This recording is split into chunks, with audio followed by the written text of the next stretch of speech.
Siaka Konaté. Mali Actualité, deuxième édition, les titres.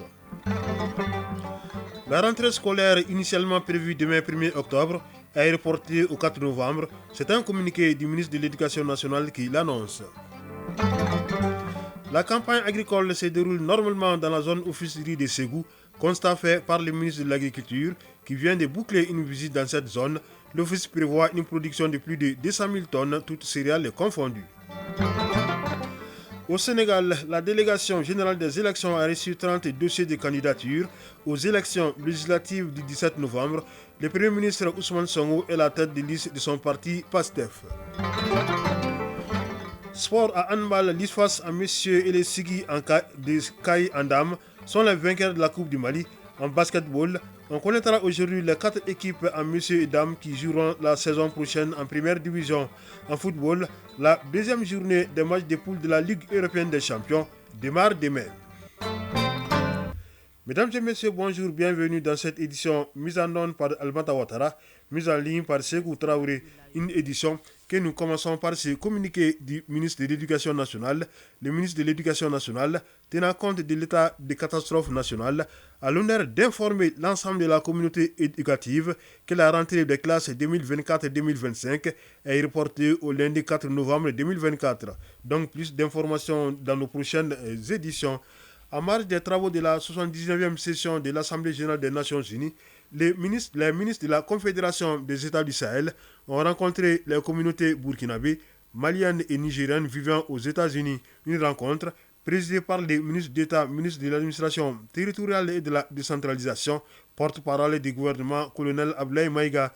Il s'agissait pour le peuple de l'AES de montrer sa détermination à concrétiser les objectifs de la Confédération et appeler à plus d'unité et de coordination des actions. Les points avec nos envoyés spéciaux à New York, Sira Bachili et Aruna Diara. L'escalade de l'AES pour la concrétisation de ses objectifs, tout comme ses dirigeants, le peuple AES serre les coudes et montre son dévouement pour la consolidation de la Confédération des États du Sahel. Les Maliens, Burkinabés et Nigériens résidant à New York aux États-Unis d'Amérique sont venus très nombreux à la rencontre des ministres de la Confédération des États du Sahel qui ont apporté le message de leurs pays respectifs et de la Confédération à la 79e session de l'Assemblée générale des Nations unies. Un temps d'échange pour rappeler notre histoire commune et les engagements de nos aïeux à cheminer ensemble. Et les voies sont tracées pour y arriver, une conviction des Maliens, Burkinabés et Nigériens de New York. Moustapha Djoné, représentant de la communauté burkinabé. Avec l'AES, nous amorçons une refondation totale de notre région. Avec l'AES, l'intégration totale africaine a lieu. Abdraman Youssouf Maïga, représentant de la communauté nigérienne. Au niveau de la diaspora, nous sommes conscients que l'Afrique doit s'unir. Il est impératif que nous parlons d'une seule voix. Alpha Saïd Kassougué, président du Haut Conseil des Maliens des États-Unis. Nous restons mobilisés. Mobilisés pour tout ce qui concerne nos pays. Dans un État comme les États-Unis, nous voyons ce que veut dire l'union et la force de l'union. Il faut donc marquer l'histoire en renforçant la solidarité, l'entraide. Le peuple AES appelle à l'unité, à une meilleure coordination des actions. Il prône les réformes à tous les niveaux. Les chantiers de développement sont amorcés et doivent se poursuivre. Les ressources naturelles sont disponibles. Il s'agit de les exploiter au mieux. Les ministres de la Confédération des États du Sahel invitent la diaspora à agir en communion. Yaou Bakari Sangare, ministre des Affaires étrangères, de la coopération et des Nigériens de l'extérieur. Vous êtes la vitrine de l'AES. Montrez que notre diaspora sait pourquoi elle est là, à supporter, à soutenir la marche de nos pays. Karamoko Jean-Marie Traoré, ministre des Affaires étrangères, de la coopération régionale et des Burkinabés de l'extérieur. Les frontières n'existent que sur le terrain et sur le papier. La famille, elle est sahélienne, la famille, elle est africaine. Colonel Abdoulaye Maïga, ministre d'État, ministre de l'administration territoriale et de la décentralisation. Il suffit de voir un peu l'hostilité et l'adversité à laquelle l'AES fait face pour comprendre que le chemin ne sera pas simple. Mais je pense que nous avons les ressources qu'il faut. Le plus important, c'est de comprendre que nous avons bien entendu toutes les capacités, toutes les compétences pour relever ces défis. Nos leaders Les pères fondateurs de l'AES et bien entendu nous qui avons l'honneur de les accompagner, nous ne comptons que sur votre entente et la cohésion. La cohésion qui reste la solution aux obstacles, le chemin étant parsemé d'embûches. À ce niveau, le peuple AES attire l'attention sur la désinformation, le monde qui fait face à une guerre de communication et les Africains doivent déjouer les pièges. Ici au Mali, le ministre de l'Agriculture a bouclé sa visite dans la zone officierie de Ségou par le casier risicole de Djoro. General Simon Clément a visité des parcelles et rencontré des producteurs et l'encadrement. De façon générale, la campagne agricole se déroule normalement et l'objectif de production de cette année se chiffre à plus de 200 000 tonnes, toutes céréales confondues. De Ségou, la correspondance de Kandé Sila. C'est par l'ouvrage numéro 1 à Djoro que cette visite du ministre de l'Agriculture dans la zone officierie de Ségou a donné le temps. Ici, le ministre a eu droit à une explication du complexe hydraulique du casier de Djoro qui totalise 15 000 hectares de superficie emblavée. Pour cette campagne, l'officierie mise sur une production de plus de 200 000 tonnes, toutes céréales confondues. Amédée Kamaté, directeur général de l'officierie Ségou. L'état de la campagne au niveau de la zone officierie est globalement satisfaisant. C'est vrai qu'on a eu des difficultés au début. Et par rapport aux inondations, avec les fortes pluies, on avait beaucoup d'inquiétudes. Mais aujourd'hui, ces inquiétudes sont levées. Le second centre d'intérêt de la visite concerne les parcelles de Ablaye Diallo du village de Binatomobougou. Ce paysan pratique la méthode courante de semis à la volée et un champ d'adoption du système de riziculture intensif qui se caractérise par des semis en ligne. Ablaye Diallo, exploitant. Il y a quelques contraintes, certes, mais la technique du SRI a plus d'avantages en termes de coûts et de rendement. Au niveau de l'officierie, 2 systèmes d'irrigation sont pratiqués. Le système de submersion contrôlée, pratiqué dans la plupart des cas, et le système de maîtrise totale de l'eau. Daniel Simon Clément, ministre de l'Agriculture. Nous devrons aller vers la maîtrise totale parce que la submersion contrôlée est tellement aléatoire. Ça a été fait à un moment où on voulait trouver vraiment des solutions alternatives pour aller vers l'autosuffisance alimentaire. Mais aujourd'hui, avec les changements climatiques, il vaut mieux avoir un système de riziculture maîtrisé que d'être lié à la pluie, à la crue et à d'autres facteurs dans le système de riziculture à submersion contrôlée. Une rencontre à Ségou avec l'encadrement aura permis au ministre et au cadre du secteur rural d'harmoniser les points de vue par rapport à l'objectif majeur des autorités de garantir la souveraineté alimentaire du Mali. Ségou, Kandé Sila, Kramoko Traoré pour l'ORTN. Quant au ministre de l'Environnement, de l'Assainissement et du Développement durable, il a rencontré les partenaires stratégiques du département. Au centre de la rencontre, les préparatifs de la participation du Mali à la COP 29 qui se déroulera en Azerbaïdjan. Les questions abordées portent sur la mise en place d'une commission d'organisation de la COP 29 et l'élaboration de sa feuille de route, ainsi que les termes de référence, la réservation du pavillon Mali, la transmission des requêtes de financement aux partenaires. Mamadou Fane a suivi la rencontre pour nous. Renforcer les échanges avec les partenaires stratégiques du ministère de l'Environnement, de l'Assainissement et du Développement durable sur les priorités du département, c'est le but de cette réunion entre le ministre et les partenaires techniques et financiers. Il s'agit aussi de passer en revue les activités en cours et les perspectives pour un meilleur alignement des interventions sur les priorités du département. Mamadou Samaké, ministre de l'Environnement, de l'Assainissement et du Développement durable. Il sied dans le cadre du partenariat, dans le cadre de l'accompagnement qu'ils font pour le pays de se retrouver afin que les actions des uns et des autres puissent créer une synergie au bénéfice de nos populations. Les préparatifs de la participation du Mali aux différentes COP ont été aussi abordés. Voir les possibilités d'accompagnement parce que ces COP sont des forums mondiaux où tous les acteurs qui sont dans le domaine de l'environnement et des changements climatiques s'y retrouvent. Malay Diop, chef de file des partenaires techniques et financiers. L'année dernière, nous avons, avec l'ensemble des partenaires, accompagné Michel le ministre et son département, en concertation avec ses collègues de la région Sahel, à définir une stratégie pour la sécurité climatique dans le Sahel. Il était ressorti de cette rencontre internationale la déclaration de Bamako, qui constitue un outil de plaidoyer de l'ensemble des pays de la région pour pouvoir mettre l'agenda sécurité climatique dans le programme des partenaires et aussi faire les plaidoyers pour recevoir un appui conséquent pour pouvoir exécuter ces priorités-là. Le ministre a renouvelé sa gratitude à tous les partenaires du groupe thématique environnement et changement climatique pour leur accompagnement multiforme au quotidien dans la lutte contre les effets néfastes au changement climatique. Le projet Initiative conjointe pour une action religieuse stratégique vient de tenir la 3e session de son comité de pilotage. Les administrateurs ont examiné les rapports d'activité de l'exercice écoulé et élaboré un programme d'activité pour l'exercice 2025. Ils ont échangé sur les difficultés rencontrées dans la mise en œuvre du projet, contre l'année Soumaou Aïdara.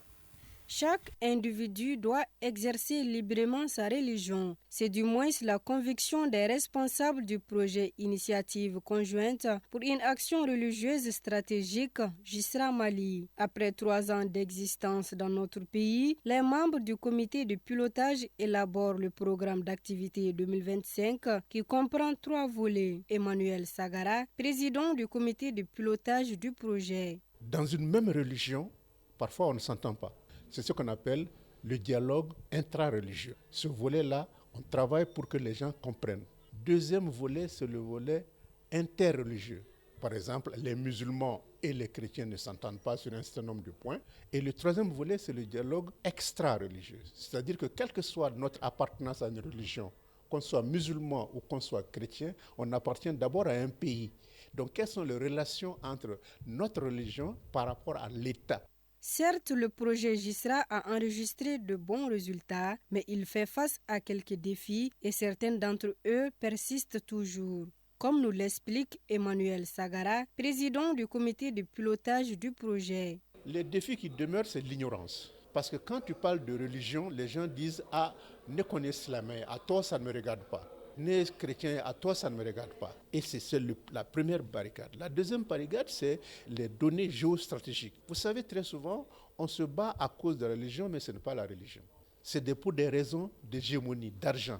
Quand des gens viennent d'Arabie Saoudite, viennent à Tombouctou, qui pratiquaient la religion depuis des millénaires, pour dire que ce qu'ils font, ce n'est pas la religion, cela veut dire que l'objectif, ce n'est pas la religion, il y a autre chose derrière.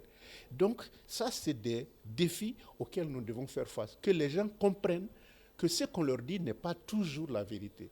À savoir que ce projet intervient dans 7 pays à travers le monde, dont le Mali, l'Ouganda ou encore l'Indonésie. Il est financé par le ministère des Affaires étrangères des Pays-Bas.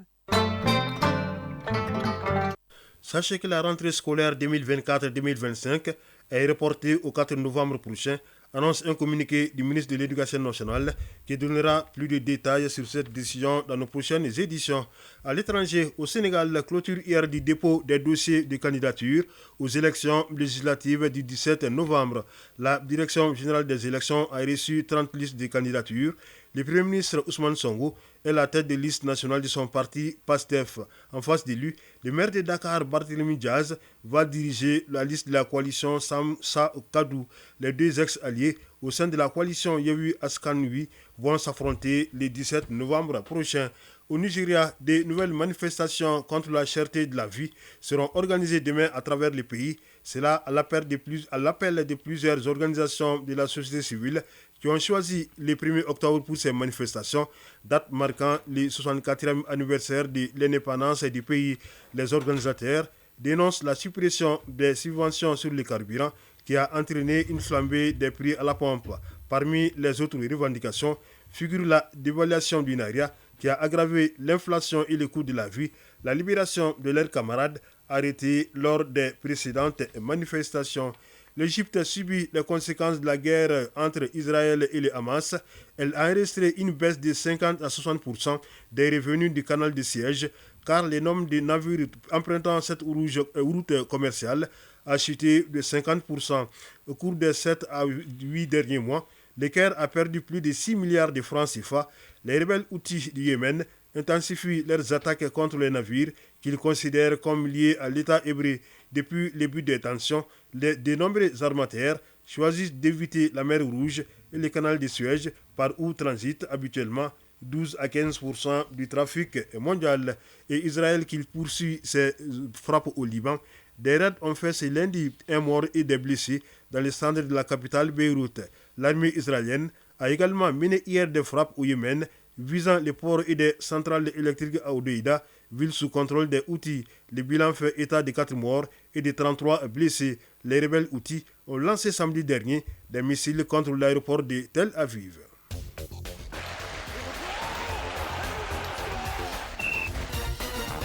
Nous abordons la page sport de cette édition présentée en direct par Fontiki Tungora. Fontiki, bonjour. Bonjour Chaka Konaté, bonjour à tous. Coupe du Mali de handball, les trophées hommes et dames de l'édition 2024 remportés par l'ISFAS et les Sigui de Caille. Oui, l'édition 2024 de la Coupe du Mali de handball s'est terminée en véritable apothéose avec le sacre du Sigui de Caille en dames et de l'ISFAS en hommes. En finale disputée hier au Palais des Sports Salamatou Maïga à Assaï 2000, l'ISFAS en hommes a disposé du Mamaïra AC de Kati 34-30.